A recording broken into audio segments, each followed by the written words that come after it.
What up, what up, what up? Happy Tuesday. Day. What is going on, everyone? I'm Shadell, co-host of Patron of Simpsons. I'm joined by my lovely wife, Lauren. And are you happy that you were able to came in with some actually flames do that this week? Yo, I'm happy that, knock on plastic, that we don't lose power and that my computer doesn't crash. Two things I hope that don't happen this episode. Oh, man. You just clicked off. Oh, of course I did. Your article. What is going on, everyone? I hope everyone has had a great long weekend.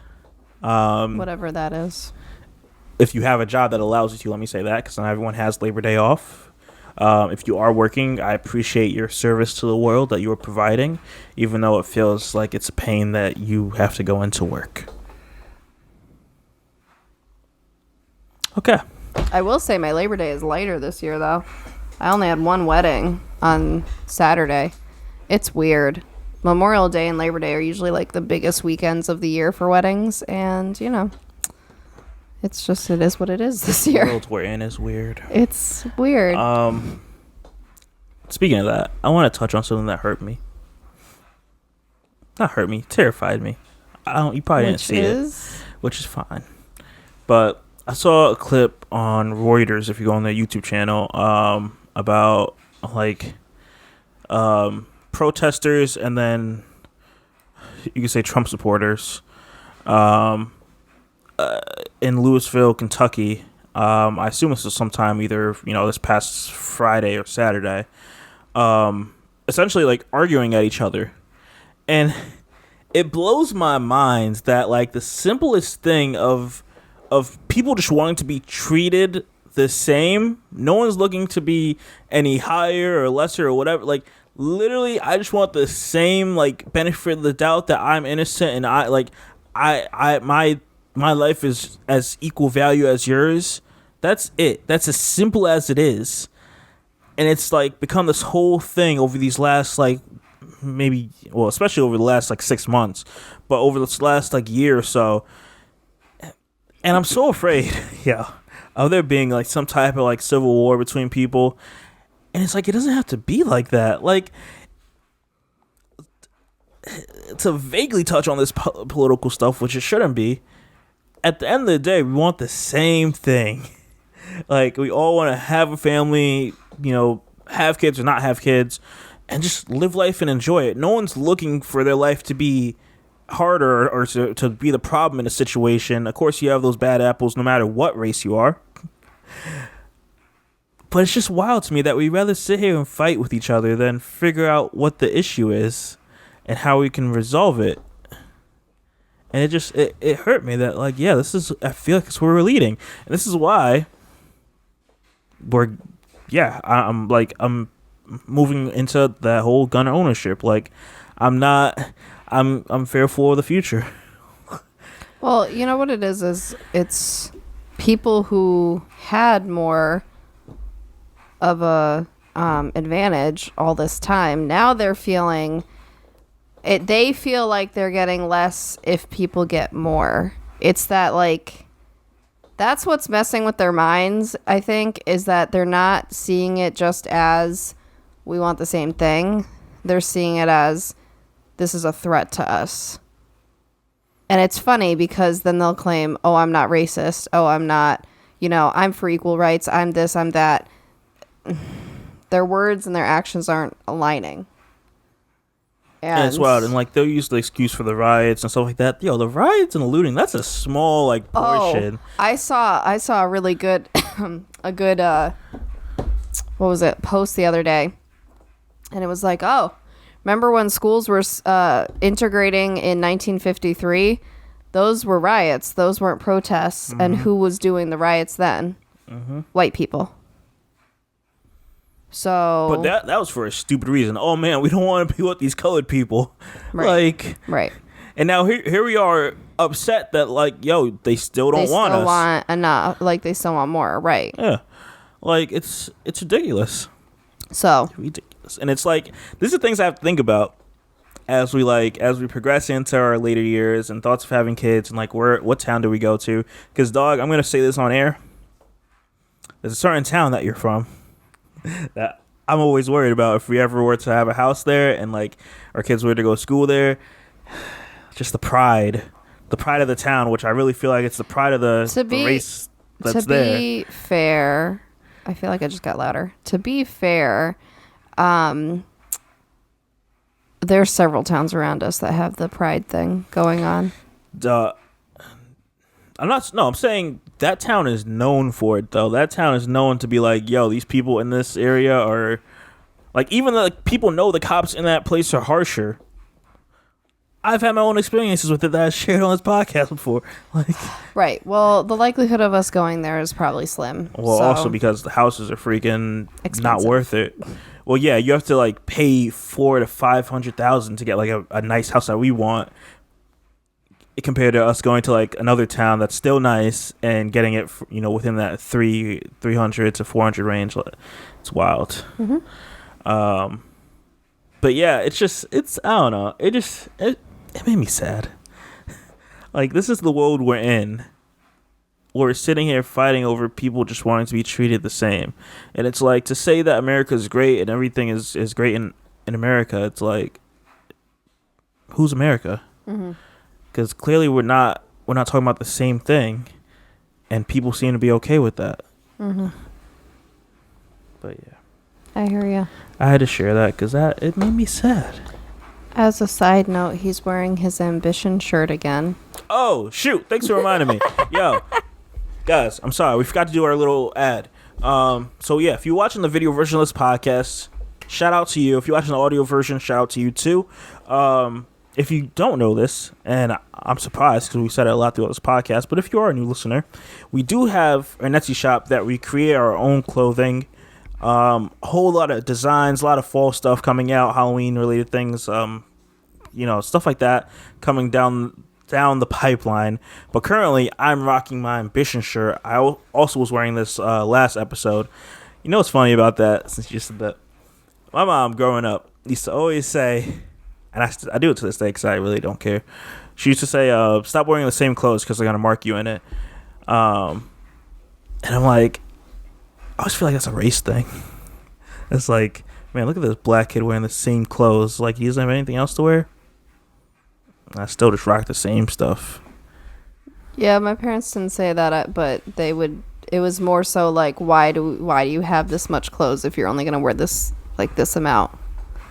It was more of that. I'm just a minimalist, dog. I don't need all this clothes. Like, as long as they're clean. You like, say that, matter. But when we look in the closet, that you're like me. You have like an expanded range, and then you wear this much. Well, no. What happens is my body changes. Oh, I feel that. Especially during Corona time, as we all know. That quarantine 15 was real. Let me tell you. And then those, as you get new clothes, the old clothes get shifted to the back that kind of don't make you feel so attracted to yourself. But you're like, maybe I could fit in these someday. One day, like probably when we get a house and I could freaking run around the fence yard that we have in the back that I hope to have, goals, have the basketball hoop in the driveway, just balling out, gym, like, oh, it's going to be heaven if this happens.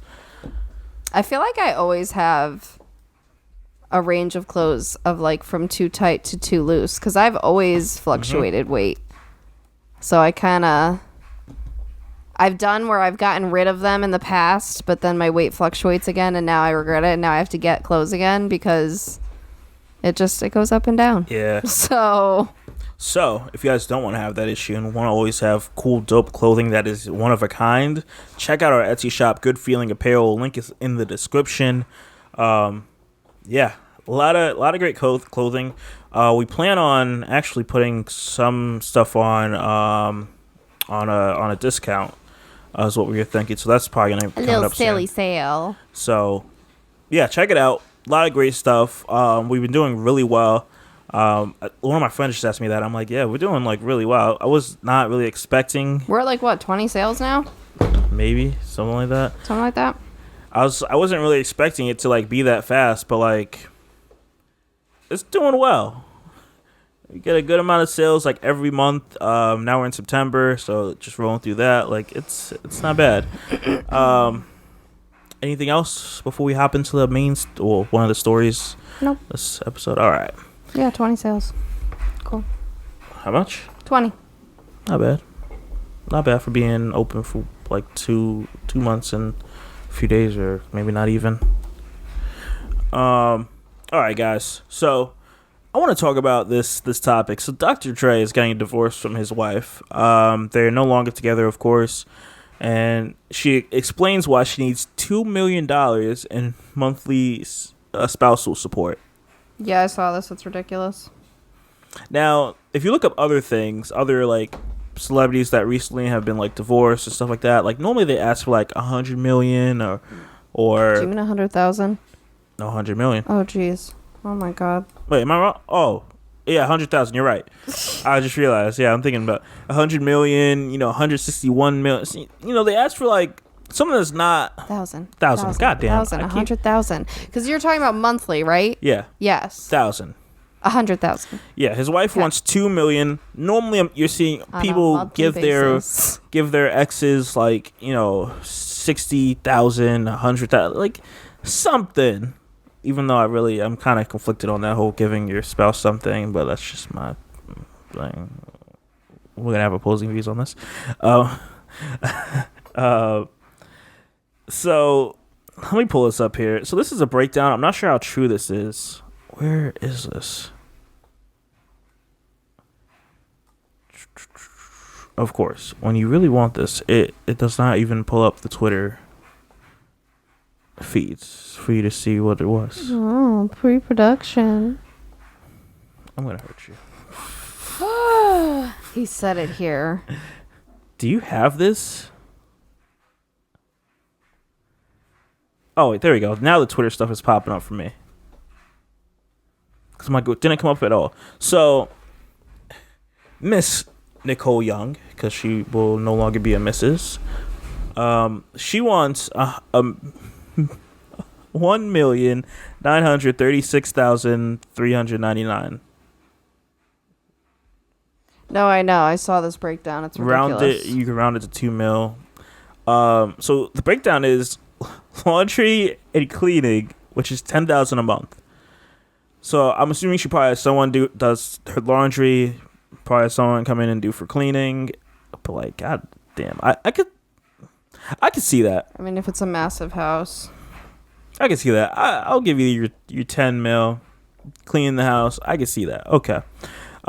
Clothing. She spends $135,000 a month on clothing. We're in a pandemic. Have you spent that much in the past 6 months since you've been in this? That's a lot of money.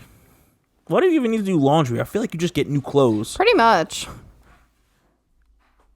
I don't know. We gotta lower that down. And then she has education, tuition, and living expenses. $60,000 a month. And I'm like, okay, you can't really knock it when it comes to school, but I'm like, $60 a month. It's not even like you'll be able to pay that tuition off in what, a year or two, something like that. Like damn. Next is entertainment. Now this is the one that is mind blowing because she literally wants $900,000 a month for entertainment. I don't know what you could be doing for $900,000 a month. Yeah, that was the one that got me most. What could you be doing for that amount of money? Mm-hmm. I love how that's the one that's the most out of everything. Are you like going to the strip club and making it rain on guys? Like, I don't understand. I don't get it. He's getting more into TikTok. I don't get it. I don't understand. I don't get it. Why you would need that much money? Almost $1 million. She can literally buy a house every month. Almost $12 million a year. Put that in perspective. She can buy a house every month. That's wild. She can buy a house every month and just rent it out and recoup that. But yeah. Like, oh my god. And then, okay, I can see charitable donations for like tax reasons is my thought. It's like, okay, she wants 125, throw it to some charity, write it off. Because I'm like, I don't really think. Can we just talk about her mortgage? Her mortgage is $100,000 a month. Her mortgage is 1/9 of what she's spending on entertainment. most people, mortgage is like one of the higher bills. That's true. That's wild. A ninth. Look, I don't really understand it. And another thing I don't understand. So telephone, cell phone, and email is $20,000 a month. Email is free. Like, what are we talking about? Well, technically not. I pay for my business email. You're not spending it's anywhere near. It's not a lot. And if your cell phone bill is even in the 500s for yourself alone, you have a problem. But let it be 20,000. Yeah, you need I really to call don't them understand up. that. Like, it sounds like you're going past your data every month, and you're like, well, I'm not going to fix the problem. 20,000. And who has a house phone in this day and age? So that doesn't make sense. I just really feel like her and her lawyer were like, whatever you're going to put down, just, throw in 2 times that amount or 5 times that amount. Here's the thing. I understand if you have a lot of money, you've made it, whatever. I understand wanting the good stuff in life, wanting to milk it, wanting nicer, whether it's things or entertainment or whatever you want to call it. But there comes a point where it just kind of gets too much. You really can. You can have too much money, I think. At the end of the day, we're only still like people. That's why billionaires really shouldn't exist. Like, it's like, because think about that. A billionaire is how many $1 million? I'm like, you could have a perfectly wonderful life with $100 million. It sounds like this lady was just not. See, my issue is, you could still travel the world. You could still retire. You could all this stuff. So, like, when people are like this, $2 million a month, and she's making it seem like that's what's necessary to live. That's where the disconnect comes, and people start to now tune out because it's like you're so out of touch with reality. Like, you're really not going to make it if you don't get that every month. The drama. It's stupid. Because I'm like, see, my issue is, I get it. Okay, you're with someone and all that stuff, but like, it's wild. So like, I have a kind of a pet peeve, no matter if it's the woman getting divorced from the man or vice versa, whatever. Like, I hate the idea of divorce where it's like, now you have to go give that person money. Every situation is different. I don't like to like blanket it as like it's a right or wrong thing. But okay, let's tie it for this situation. So let's say your business does super well within the next 5-10 years, where I'm like, okay, I don't have to work. I take care of the kids, whatever. Mm-hmm. So I'm not working, not bringing any money in. Mm-hmm. And then in that course, we're sitting pretty, you're making a lot of money, bringing it all in. I'm not working, right? Which probably a lot of these women aren't. No offense to them. And yeah, I'm just taking care of the kids at home, all that stuff. Right. And then things don't work out, 10, 15, 20 years down the road. And it's like, well, now I'm going to have to take some money from you to keep up this lifestyle that you've grown accustomed to. And it's like, well, and that's where it gets interesting, because I think it's not so much, I don't think it should be that you should expect the exact same as what you were when you were a couple. Like, that's what it seems like. No, I understand. But I think that's where it starts to get blurry, because I don't know. You also can't drain the person of everything. If you're splitting and it's like, and then it's theirs. Sorry, I'm distracted by our neighbor again. Okay. Anyways. I don't know what he just did. I don't know either. It looked like he just went to our door area. Well, too bad. Maybe there was something in the mailbox. Who knows? Anyways, we're back. I mean, I was still here. You were off in what someone else does land. Like, because we've had some interesting moments with our neighbors as of recent, and I just don't trust them. Do we want to share that with the people? No, I'm good. You don't want to share that traumatic event? No, I'm good. One day. I'm good. One day. But basically, so I feel like there has to be some middle ground where, yeah, you can't just leave the person high and dry, especially if you've been in it for like decades and like they don't work and whatever. You can't leave them completely high and dry because they won't survive. Like, I get that. Of course. But like, it's also kind of unrealistic to think you're going to live the exact same lifestyle because, for example, in a typical divorce, not rich people, it's like, okay, maybe you guys had a house together. Maybe now both of you are going to have apartments separately because that's just how it is right now. Like, you're not going to have this full lavish house. Like, but it's enough where you can get on your feet for a while after the split. Because also, it runs out. So, like, it's based on how many years you're married. And, like, it's a percentage. I don't know what the percentage is. But that's how long you get it. And then it stops. So, there does come a time where, like, you're going to have to figure it out for yourself. I mean, I get it. Because it kind of helps. Dog. Again, mental health is a good thing to highlight here. Because you should kind of be given a grace period to go through stuff and adjust to life. She invests some of that money. She's gonna be living forever. Well, again, she's a little extra. These rich people, excuse me, these rich people, no, it's too much. Like, that's excessive. Like, again, her entertainment budget is 9 times her mortgage. That says something. Like, no, when you get divorced, it's a matter of we have to, like, both survive now on our own.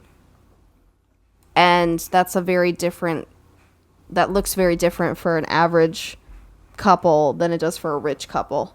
Mm-hmm. So I think that's why this stuff is laughable, because it's just a matter of, like, the person in the couple who maybe wasn't working or made significantly less or something. At that point, they're just like, I just need help making rent. Mm-hmm. Like, this is a totally different playing field. Yeah. So, like, this, I'm like, I feel like in celebrity world, what's easier, because I've seen it go both ways. I've seen sometimes they have the monthly stipend, and sometimes they just get, like, a lump sum. I think it's easier in celebrity world, just give them a lump sum and move on. So, like, here's like $60 million or whatever it is. That money come out of your bank account, just like, yes, month, like, but it's better for both if you think about it. Probably, you'd have to do the math, but because you could just move on. The person who's losing all that money, you could just move on with your life now and just go make bank and, you know, do what you were doing. And then the person who received it, you're going to have to be smart now. You were given this lump, and that's it. So it kind of does force you to, like, be more realistic, which is still laughable because it's like if you got $60 million or something, I mean, whatever. But I don't know. So I go back and forth where it's like, it's much more necessary for average people than it is for celebrities. Yeah. Like, when you're talking $2 million a month, that's a slap in the face to every average person who's gotten a divorce and who has had, like, a rough divorce of, like, someone who's not going to give them a penny, and it's, like, everything. I've been seeing a lot lately, people getting married and then getting divorced, like, before you're, like, the 1 year mark. Yeah. I was like, damn. Which, in that case, you really don't get much. Because, again, it's based on length of time. But it's like, damn, like, how long were you with that person to where you were like, oh, this wasn't the person I thought was for me? I don't judge them. Things can change. Yeah, that's right. Because one of the ones I was thinking about, because I just see this on social media. So, like, I catch something on Twitter, and I'm like, oh, that's weird. And I'm like, oh, yeah, this guy was cheating. So, yeah, that makes sense. Well, right. So, stuff could come out that was hidden for years. Or, I don't know. People change. People are always changing and evolving and changing their views and individually and together and all that stuff. So, it's like, but I don't know. Someone could just snap out of it. But, dog, all right. So, tell me this wouldn't be crazy if, again, because I feel like you pushed over it, unless I missed it. Oh, what? Where it's like, okay, I'm not working. You're making bank. I was trying to explain. Okay. And I'm like, dog, well, now that you make, $1 million a year, I want, whatever 300,000 of that is divided by, 12 months. Whatever that, I'm not sure what that's talking. But so I want 300 to maintain the lifestyle. So you're looking for a third. Yeah, I want something. Something that's not going to cripple you, but I just want... I feel like in perspective of things, a third isn't terrible. Because I feel like when it comes to divorce, people really try to do the half and half, and that's where things get messy. God.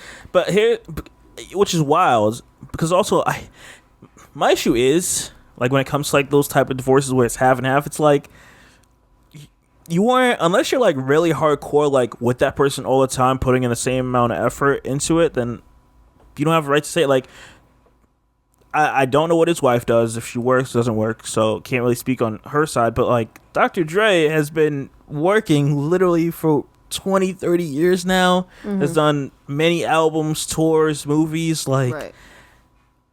his time has been put into this to earn that. Deals with Apple, But also, do they have kids? they're older. Their kids Okay. are older than in college. What we also have to keep in mind is we cannot put down if the woman or whoever, like in your example, stays home with the children if one of them is the bigger winner. Because that is valid. But you don't need half the money. No, but you also can't use those years as an excuse of, oh, well, you weren't working. You weren't, like, making money or whatever. In her case, they don't have any kids to take care of because they're older now. Well, yes, now, but I'm saying you use the example he's been working 20, 30 years. What if 5 to 10 out of those years she was home with kids? Okay, then after you that, can't really use that against her. Like, because then again, that's in the couple's best interest. Okay, well, at the same time, your husband's a notable person. You should be able to get a leg into whatever you're looking to do. Come on, dog. Well, wait, no. when they were together, or you mean now? Yes, when they were together. Okay. After the kids are grown, and now that's kind of weird. After the kids are grown and they can take care of themselves, they're like into the mid to late stages of high school, going into college. Like she could have been doing things like when you say your husband is like, you know how it goes. Like if your husband or wife is like a notable person. They're gonna be more inclined to be like, oh, this is this person's, husband or wife. Let's bring them on to whatever. Like, give them a shot. Like, you're gonna have a leg up. So it's like, she could have been doing something. Again, not sure if she hasn't done anything, but I'm just like, I don't know. The biggest thing for me at the end of the day is with celebrities, it's just excessive. That's the thing. It's excessive, and I get it. You get used to this lifestyle because, again, if you've made that money, why not? But I don't know. 900. I really want to know where that entertainment budget's going. I'm sure Dr. Dre wants to know too. You're like, she does not spend no goddamn. He would freak out.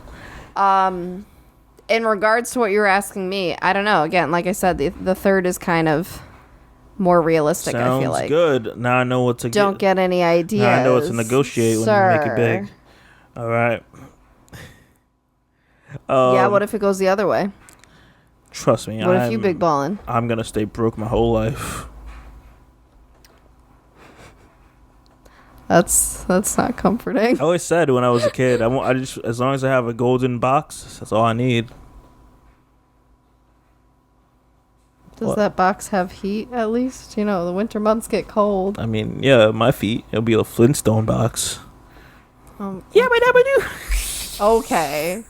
It's getting weird. To kind of talk on the stuff that's happening in this world outside of the coronavirus, is this whole like policing issue that people are pushing back on, or people want to just like change, show some more beneficial for everyone instead of just a certain group or race. And I want to talk about this because we talked about this before off air, and I want to talk about it on air, which is wild. So this article is from Vice. It's titled "The Little Cards That Tell Police Let's Forget This Ever Happened." Some cops give their friends and family union-issued courtesy cards to help get them out of minor infractions. The cards embody everything wrong with modern policing. And then they go into an example where Mike, a white man in his 50s, was in a bad spot where he was stuck idling in traffic in New York City Riverside Drive, running late for a meeting, and he needed to get to Upper East Side pronto.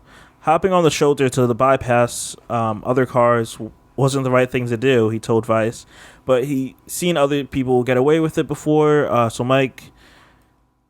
So I guess they changed this guy's name, so his real name's not Mike. But to protect his privacy, he knew it was risky, and especially because the borrowed car he was driving didn't have a license plate, let alone a registration. Are you joking right now? Under his name. He decided to roll the dice anyway. Right away, bad news, a traffic checkpoint and cops pulling people over. And then Mike goes on to say that was probably the tightest spot I could have been, because the offense could have been driving without a plate, driving with no registration, by driving on the shoulder too. Mike was driving illegally in at least 3 different ways. Despite that, he felt confident as the cop approached his car and told him to roll down his window. Instead of pulling out his driver's license, Mike simply introduced himself and produced something better. I just basically happened to have one of those BPA cards on me, he said, referring to the small plastic courtesy cards issued by the police prevalent association, which usually have an officer's name and phone number and a signature on the back. The cards are designed to be presented in low-stakes police encounters like a traffic stop as a limited wink and nudge between officers that says, "Hey, would you mind going a little easy on this one?" When a cop is handed a BPA card, they can call the number on it and verify the relationship between the card holder and the issuer, then decide whether it means they should give the card holder a break. According to Mike, the officer looked at the card, then let him go without asking for ID or the car registration. By knowing somebody and having that connection, it worked, Mike said. I'm not sure if I'm going to go all the way through the rest of this article. If you want to check out, it's on Vice News. I just wanted to say that because I'm not sure if you guys notice when you're driving, but every now and then when I'm on the highway and you look at someone's like license plate, the back license plate, they normally have like some type of like badge, like what you'd see like on a cop, but it's smaller and you pretty much screw it in the same way you'd screw like your license plate in, and it kind of just tucks there. And I'm like, wow, like that's how to tell the cop behind you that that's like your own like little courtesy card. Where it's like, oh, I'm a friend of a cop, or I'm a cop or something. Yeah, I feel like that would be if you are a cop, wouldn't it? I have no idea. I don't have any close cop friends I can ask. Here's the thing. I hate these things. Same. I think... Okay. So, like, the law is supposed to be the law, and nobody's above the law, but then you could be above the law if you know somebody who's in the law. Yeah. Really? Facts. It just seems like the highest kind of privilege. But this is the issue. Because you could literally get away with whatever. It's like, oh, okay, you weren't just endangering, all these people. It doesn't matter anymore. Why? So that I can just go do it again? That's literally, like, think of how you would teach a child. If you give a child 3 strikes and you're like, you have all of these, you can get away with whatever, little Sally over here wouldn't get away with because she doesn't have 3 strikes. So if you pinch her, that's okay. If she pinches you, that's not okay. Like, but then you still have 2 strikes until it becomes an issue. So you could pinch her again, or you could pinch Tommy, or you could, like, all this different, Like, think about that. That is infuriating. And I just think of the times, like, that I've been pulled over, and it's just... That's irritating. Like, I had to go to court before Corona, like right before Corona was a thing, for a ticket, and I was terrified because it's like, come on. So either I got to pay it and it goes on my insurance and it's this whole thing for 5 years, or I have to try and fight it in court. And like, these are normal things. Oh, it's the whole thing for 5 years? Yeah, it goes on your insurance is affected for 5 years. Oh, I don't think my ticket thing is coming off then. Or has come off. I think it did. I feel like our insurance agent had told us that it did like a year or 2 ago. Look at that, chief. So I feel like it was 2015, but I don't know. But, yeah. So it's just very frustrating because I think it's pointless. Isn't the whole idea is that if you get pulled over that you may get in trouble? Like, you're clearly doing something wrong. Mm-hmm. And because you know somebody... I don't know. That seems... I hate that. It is. It's like you go into school and then because the teacher knows this kid, she's gonna be a little lighter. But like if you're playing with Tommy there, and something happens, she'd be like, all right, well, you go into the corner, but Tommy, he can go back and play. He just has to be careful. But it's like, oh, I just know somebody. I'm not even like... I'm not influential at all. I don't know any laws. I'm not in any kind of law career, but I know someone. Cool? Like, what? I don't like that. And that's the issue. Even if it's your dad or whoever, like, even if it's a close relation, I do not like that. Because it doesn't work in any other, like, right? thing. Like, what if I know a lawyer? So I killed someone, but I know a lawyer, so I should just automatically, like, get an easier case. Like, no. it doesn't work in any other field. That's the issue. And that's why, like, people want to get rid of, like, qualified immunity. Like, the only way that you should kill someone and pretty much be scot-free is unless you're a doctor and someone already signed off that, like, the surgery you're doing is, like, has a chance of killing you. Then it's like, okay, at least the person understands that. Well, what that it is. And they're also not intentionally, like, killing you, though. Pretty much. It's like a side effect of the surgery. So, like, if you're bleeding too much and they can't control it, or like things like that, like legitimate things. They're not over here. They're gonna be like, all right, let me get on the bed and squish this person. That's also like no. For example, like we just found out what happened to some guy in New York. I'm drawing a blank on this guy's name. That passed away like days later. That like people were like, oh, why are we talking about it now? Because the video just came out and now these officers got suspended. But it's like, dog, just for like a simple like medical thing, and you have like police sitting here just like laughing at this guy that like just needs medical assistance. Yep. Like, man, it's so yeah. I hate those cards. I think they're completely pointless. I think they should not exist. I don't care what your relation is to a police officer. That doesn't give you the right to break the law, because those have to be then some of those people, those idiots speeding like 100 miles an hour past you on the highway and bobbing and weaving, and like you just have to think now of every scenario, and you're like, okay, some of these people probably are like, I'm invincible. I'm not going to get in trouble for this. I can get pulled over, but then I'm good. Yep. That's terrible. So they weren't just putting everyone at risk. Okay. Right. It's like, oh, as long as you have this card, doesn't matter. Do what you want.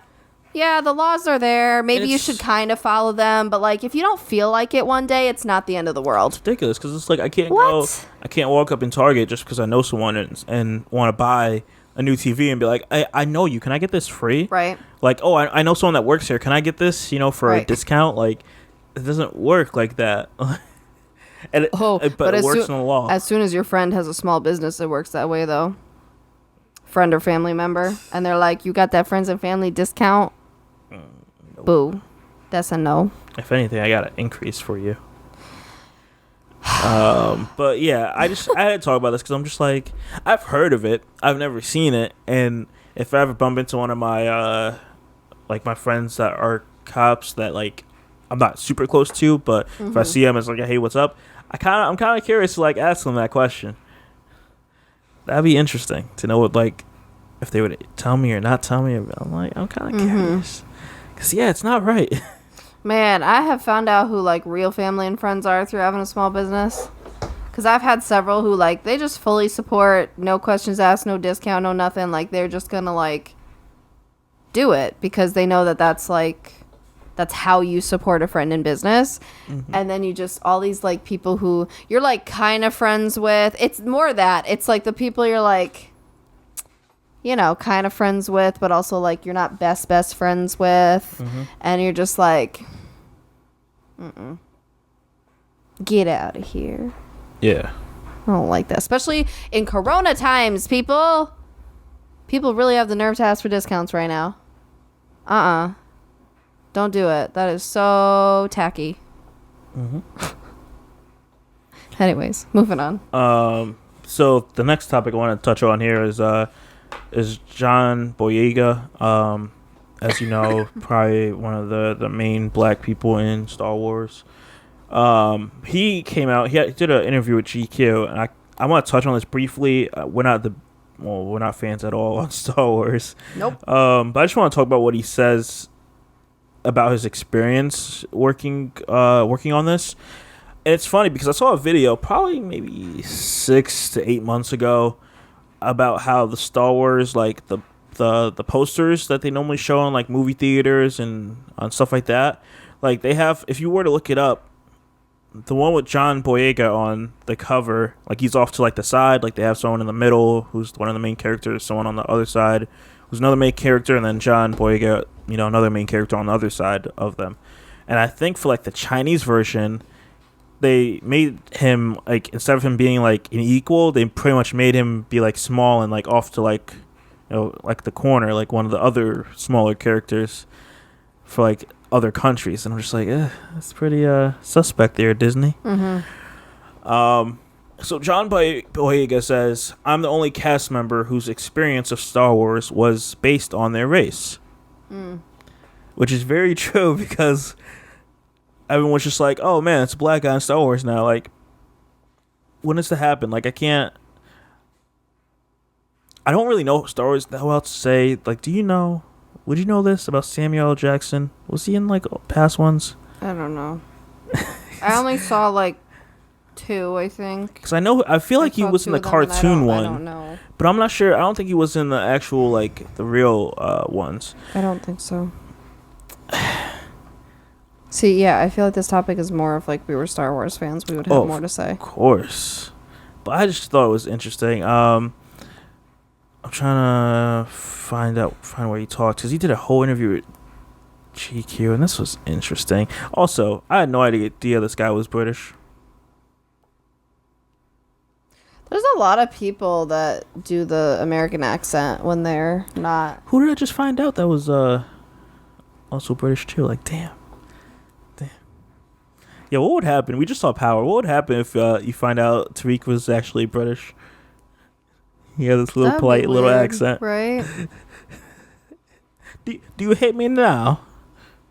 Why do you hate me? It's a terrible accent. It is terrible.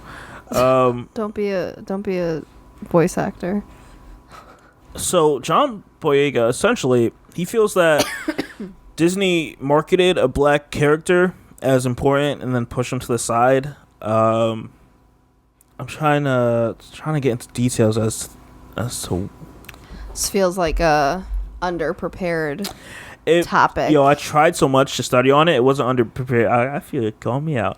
I watched. Yes, because every time I do something on here, you call me out. Here's the thing. My issue is, since I'm not educated on the Star Wars part, it's like that's my gripe, because I didn't see this movie. Right. But I watched the interview that he had with GQ. Like, I don't really know how to pick out things from that, but he covers a lot. He was a part of. He went to one of the Black Lives Matter rallies, and like did you see that?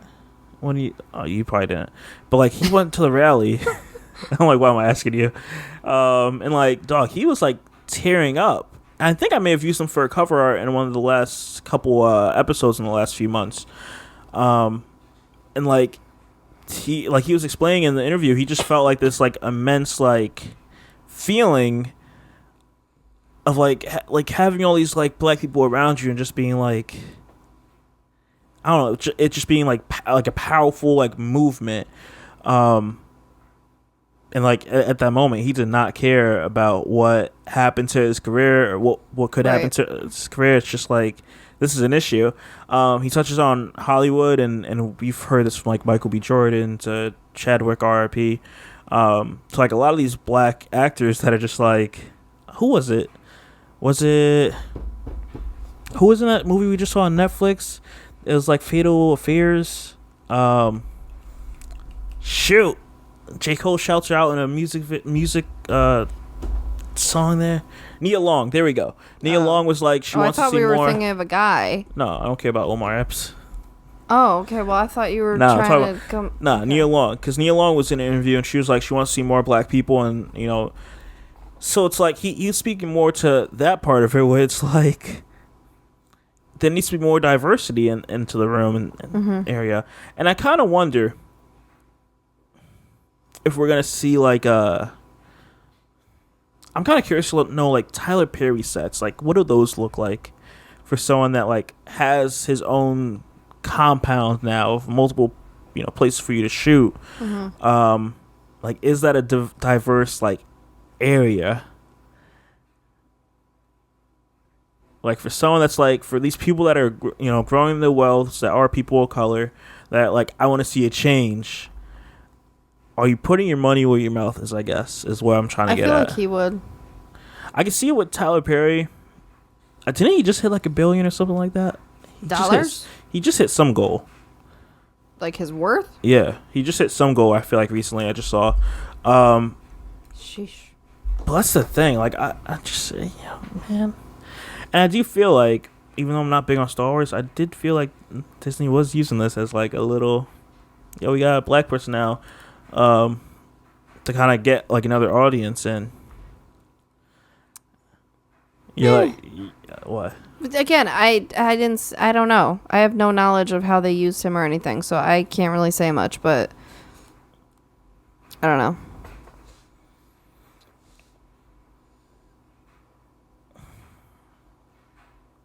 So anyways,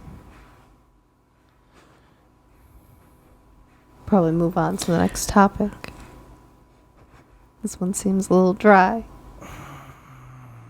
I guess so. Man, this is like a first for me. Like, there's so much meat and potatoes in this article. If you go to GQ magazine, it's on their .co.uk website. And you can Google it, John Boyega, GQ, and you can read through the whole, like, article that they have. They sat with them for 45 minutes. Or you can watch the video on YouTube. And, yeah, he just touches on a lot. And as I'm skimming through this before we hop to the next, he talks about how they wanted to control his appearance, where he like, he wanted to grow out his hair, and like they saw a problem with that, and it's just, I don't know. It's very interesting. Very interesting. I'm kind of curious if he would be in other Star Wars movies, and also I'm gonna say, as not being a Star Wars person, it's hard to take people out of this realm here. Whenever I hear my friends talk about Star Wars or Star Trek or anything that seems nerdy to me, I just call them nerds. Yeah, I'm always the person that when people like are foaming at the mouth over Harry Potter, and I'm just like, oh yeah, that too. That I was just never a fan. People like, oh, my friends do the same thing. They get offended. I'm just like, okay, losers. They like go hard for Harry Potter, and I'm like, okay. Losers. It's cool. Like, you can have that. Not taking it away. It's just not my thing. Losers. And they're talking about all their houses and all, are you this and are you that? And I'm like, I don't know what you're talking about at all. Losers. But I'll see myself out this way. Losers. Babe, stop. Stop. I mean, that's what I'm saying to my friends as they're talking. Like, I'll be playing Xbox, and they'll be talking about something, and I'm like, losers. I'll just pop in and out. I'm just like, losers, nerds. It's like the SpongeBob thing. Loser. Exactly. So I want to get into this relationship topic here, and this one is about this girl's racist sexual fantasy, and her boyfriend is black. And I hope. So she goes on to say, first of all, my boyfriend is black. I'm not racist. Oh, God. All right. Ma'am. Don't you know by now that's not how you start something out? Okay. Ma'am, this already has gone downhill. She goes on to say, my town is mostly white people. Most of them are closet racists. There are a few black people in my town/school I went to, and my boyfriend is one. My former group of friends were racist, and my father is also racist. Oh my God, you got the whole KKK chilling in your town and school and everything.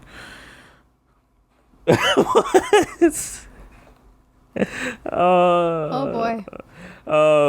She goes on to say, I guess my mom is racist too for allowing my father to say things that he says. Most of my ex-boyfriends were racist. Oh my God, it's a freaking cult. Oh no. This is like Get Out. Literally. Pretty much. Just have everyone over like, I want your body but not you. She goes on to say, so I grew up hearing a lot of racist shit my whole life. Between that and the whole anti-SJW, I'm not sure what that is. I'm not sure if you know what SJW would stand for. Continue. I'll look it up. The anti-SJW thing being a trend a while back, it was a perfect mix to say low-key racist things. I don't know how it happened, but I just turned on when... Whoa, hold up, bro. I don't know how it happened, but she gets turned on when she fantasizes of saying racist things to her boyfriend while they're hooking up, or have said, or him saying racist things to her. This is getting all kinds of weird, but anyways, so SJW stands for Social Justice Warrior. So anti-social justice warrior movement. Okay. She continues on and says, without getting too much into it, I want you him. Already have, honey. I want him to be rough with me, while I call him the N-word. Though, if you ever have a son or daughter, you guys are just missing all my reactions if you're not watching the video. If we ever have a son or daughter, and if they ever tell me this, I'm going to be like, run. We're not dealing. Like, we can't have that. Like, that is wild to me. I want to know what state this person even lives in. Like, Alabama. I mean, it could also be a town close to us. True. She goes on to say, I'm so ashamed of it, and I don't know how to approach him with my fantasies. We have had problems with racism in our relationship, oh my god, before, and I don't want to push him away. What do I do? Should I just say it to him in the middle of us hooking up? No? Honey. Woo! Should I bring it up to him? What should I do? I will do anything he asks me. Honey, you do that in the middle of hookup, you ain't gonna be feeling anything any longer. To sexually at any time. I just want my sexual needs also to be met. Oh my god. Needs? This is a need. Honey, this is a need. It's gonna get even worse. I got 2 more paragraphs left. Oh my. She goes on to say, I think I know why I'm like this. My whole life, black people were this taboo thing.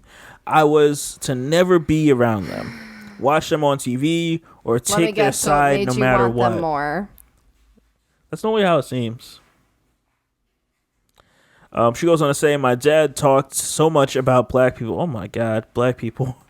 I think at some point I became too curious. And then I would see my friends and ex-boyfriends talk about black people all the time. Is this like your rebellion against daddy? But the minute a black person was around, they wouldn't say a word. I started to look at them like cowards and became attracted to the people that they talked behind their back but showed fear in their face. Then I think it's the whole dominant, submissive, downgrading kink. I know a ton of girls that love to be called dirty names when they are having sex. They love to be dominated and downgraded, or love to dominate their boyfriends themselves. But that's not a race thing. That has nothing to do with that. Pretty much. Like, it, yeah. What? It doesn't have to be race related for you to dominate or be submissive or to grit. Like, it literally doesn't have to do with that. Yeah. But, and this is the last paragraph. Oh my God. But think about it. This is a whole saga. But think about it, babe. Okay, think about it. The N-word is the most repulsive, reprehensible word in history. I can't think of a word that holds as much weight ever. It's like I want to say it to him and for him to punish me for it. Oh my God, I can't read this any further because this is just wild for some girl to say. Oh no! I wish you gave an age. Like, what?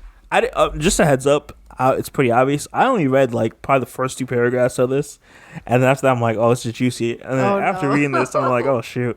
You're like, now I regret it. So she continues on, saying, oh my God, thinking about it just makes me go crazy, and there's no porn I can find online that acts out this kink.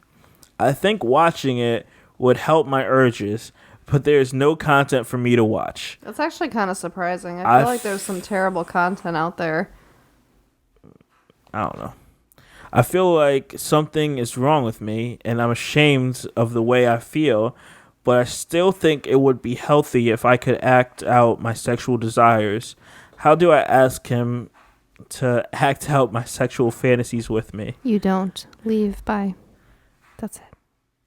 Yeah, someone was like, congratulations, you are a certified racist, just channeling it in sexual ways. Fetishization of black people is a deep-rooted racism. Unleash your black boyfriend and do some work on yourself before interacting with any black people. Unleash is a powerful word that this person used, and that is great. Unleash your black boyfriend. Yeah. That's a lot to unpack. Like, I'm like, is this a rebellion against daddy? Like, are you, like, it's multiple things I feel like are happening here. And I feel like she's like 19. Like, watch, I don't think she's. Yeah, I can see it being a younger person. I feel like she's a young girl that's just trying to. I can see, here's my thing. I get where she's coming from, where it's like that whole thing of like, I feel like it happens to everyone, where you keep telling someone they can't have this, they can't have that, they can't have, whatever it is. Yeah. And then sooner or later they're gonna be like, okay, because like I've done that as a kid, where I'm like, I told a story where my mom said I couldn't go to the mall and hang out with my friends. Dog, I'm gonna find a way to make that happen. Right, but this has layers to it, and it involves another person, and like. I'm telling you, she's all like, oh, what if I just say it while we're doing it? Well, he gonna go down, honey. There's gonna be no more doing. Unless they're in some weird plot twist if he likes it. I don't see that happening. But I don't see that happening. I don't see that happening. But most likely, yeah, you gonna be done. You ain't gonna be. That session's gonna be over. That's what I'm saying. It's a turn off. Creepy thing, dog. Like someone's all up in it, and then if you say something so like offensive and a turn off, well, that's done. Nope. Yeah, man. These are the things I wonder. She needs to leave. Goodbye. And what sucks is... And she's all like, this is a need. It's not a need, honey. Yeah, it's not a need. There's plenty of... Also, because that's a thing, too. Like, in healthy sexual relationships, there's always, like, two people want, like, slightly different things, have different fantasies, ideas, positions, whatever it is, that are, like, favorable. And when you are with somebody, you find a medium. Or sometimes, you do your way, they do their way, whatever. Like, it's not like... You are not going to die if this one sick fantasy is not fulfilled. Yeah. If you really feel that strongly about it, you have some inner work to do. It's just wild to me. Yeah, you have to like talk this out with the therapist, because I'm just like, it's great that you're aware of it. I will say that. It's great that you're like, all my life, my dad used to say all this stuff, and my friends used to say all this stuff about black people, and it's kind of like made you curious and kind of swing that way more, and all that stuff. And I'm like, it's great that you're aware of how you've got to the situation, but now to be like, I need my boyfriend to be cool with me saying the N-word to him, and for him to dominate me. Like, dog, you could dominate without saying this and being racist. Well, right. That's the whole dominating thing is completely separate. It does not have anything to do with race, period. But it's interesting to me because, yeah, you can have people in your life who have racist tendencies or you've ideologies and you've learned from or whatever, but the problem that now is created is the fetishizing part. I never went there with you. Like, I never got to the point where this became a fetish. This became a kink, a thing. Now it was like, oh, like now I'm with this person and this became next level. No. If anything, I just learned how messed up some of the people's in my life's thoughts were. And I created my own thoughts. That was it. Like, It was never. That's where this has become an issue. Like the person in the comments said, it's a fetishizing thing that people do, and that's not right. She needs to unshackle that boy. She needs to what? Needs to unshackle that boy. See the words I use there? I see my love. Oh, man. Dog, if my son, oh my God. I don't know how I would handle this. I would have to have you step in because I would just be like, I can't. I would have some choice words. That would be interesting, though, if I was stepping into that, if we had a son. I mean, hey, I'm all for it. I'm just saying as a parent in this. I'm all for an open, comfortable sexual dialogue. I'm just saying as the parent in this. The son would have to be comfortable with that. I'd be like, what? Because in general, it doesn't matter if it was in a sexual way or just someone just saying, like, I'm just like, nah, B, we don't rock like that. Problem is, he doesn't even know. Well, yeah, this kid doesn't know yet. That's the problem. But she gonna bring it up, and then they make a choice. It's like, damn, you too, you're racist? You called the racist Rona? Not you. I thought you were unaffectable. What? She caught the racist Rona. The whole town was getting it. Her family was getting it. Her friends were getting it, and now she has it too. That sucks, man. Okay. The racist Rona. Yeah, she needs to leave. That was a whole story. That was a trip. We've covered similar things, but like for this person just to be like very open. It's just like very blunt. I'm kind of skimming through people's comments because like, yeah, this is a thing, and everyone's with that. Like she needs to go. Yeah. And even with her saying, you know, first of all, my boyfriend's black. I'm not racist. I'm like, I like to disagree. If you have to start with that, it's an issue. This is like across the board. Mm-hmm. Everyone knows that. Yep. Everyone, yeah.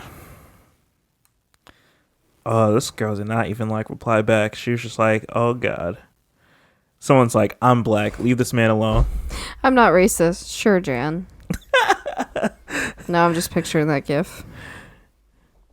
You're not racist. You can have a degradation kink play out without being racist. Oh, no. You are. That's what I meant. My bad. I put you not. Yeah, he meant you are. Like, yeah. Yeah, no, that's a good point. What? Imagine being called a slur in such a physically and emotional vulnerable time as sex. The poor man will probably get traumatized or something. That's a fair point. Especially, like I said, if you're just going to like do it without talking to the person first. But even if you talk to them and if he expresses this is not okay, and then like it's one of those that becomes a fight and like pushes it and whatever, he's not going to feel as sexually secure as he should with you.